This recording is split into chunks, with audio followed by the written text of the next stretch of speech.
गुरुदेव के चरणों में मेरे और मेरे पूरी परिवार की तरफ से नमोस्तु नमोस्तु नमोस्तु। गुरुवर कहते हैं मनुष्य को वही भोगना पड़ता है जो उसके कर्मों का फल होता है। तो गुरुदेव ऐसा क्यों होता है कि मनुष्य करते समय तो बोल देता है जो होगा देखा जाएगा, पर भोगते समय ये क्यों सोचता है मुझ पर ही ये दुख क्यों आए? गुरुदेव हम कर्म करते समय या भोगते समय किन बातों का ध्यान रखें?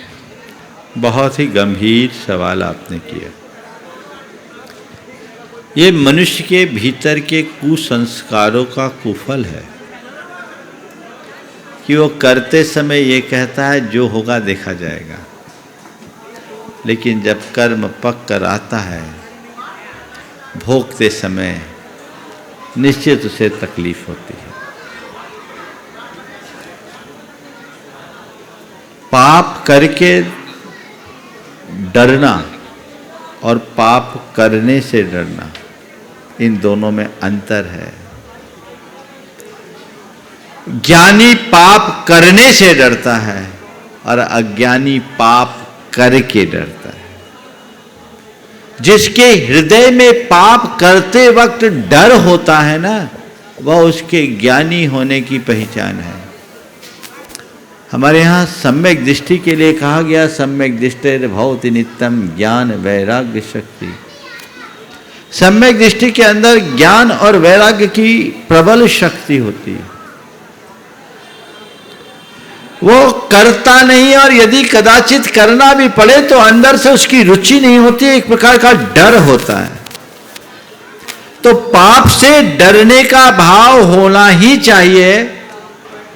बुरा करो मत, और कदाचित करना भी पड़े तो अंदर से डर के करो, डरते रहो, तब कहीं जाकर आप उससे बच सकोगे। एक व्यक्ति है जो रुचिपूर्वक पाप करता है, और एक व्यक्ति है जो मन को कचोटते हुए पाप करता है।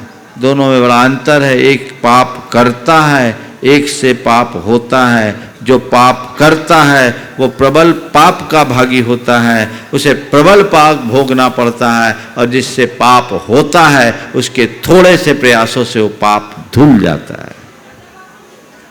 एक सोच अपने अंदर विकसित करे,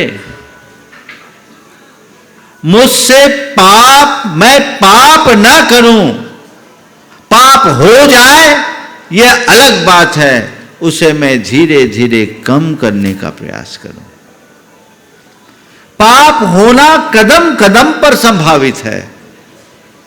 कर्म के उदय से और प्रवृत्तियों में कई प्रकार के पाप हो जाते हैं, लेकिन यदि उसमें हे बुद्धि हो तो वो पाप कभी प्रगाढ़ नहीं बनेगा। आचार्य कुंदकुंद ने इस संदर्भ में एक बड़ी गहरी बात कही है। जह मज्जम पिब मानो अर्दी भावेन नमज्जदे पुरुषो दब्बू भोगे अर्दो नानी न बज्ज दे तहावी। जैसे कोई व्यक्ति अरुचिपूर्वक कोई मद्य औषधि के रूप में लेता है तो वह उन्मत्त नहीं होता। इसी प्रकार कर्म के भोग करते समय, यानी द्रव्य के भोग करते समय, विषयों का उपभोग करते समय जो भीतर से विरक्त चित्त होता है वो ज्ञानी बंधता नहीं। इस वाक्य को गहराई से समझे।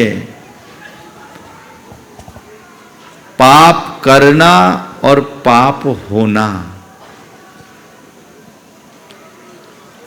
करना अज्ञानी का लक्षण है और होना ज्ञानी की पहचान। अपने आप को अज्ञानी से ज्ञानी की दिशा में मोड़े, तभी हम ऐसी स्थिति से अपने आप को बचा सकेंगे। नमोस्तु गुरुदेव।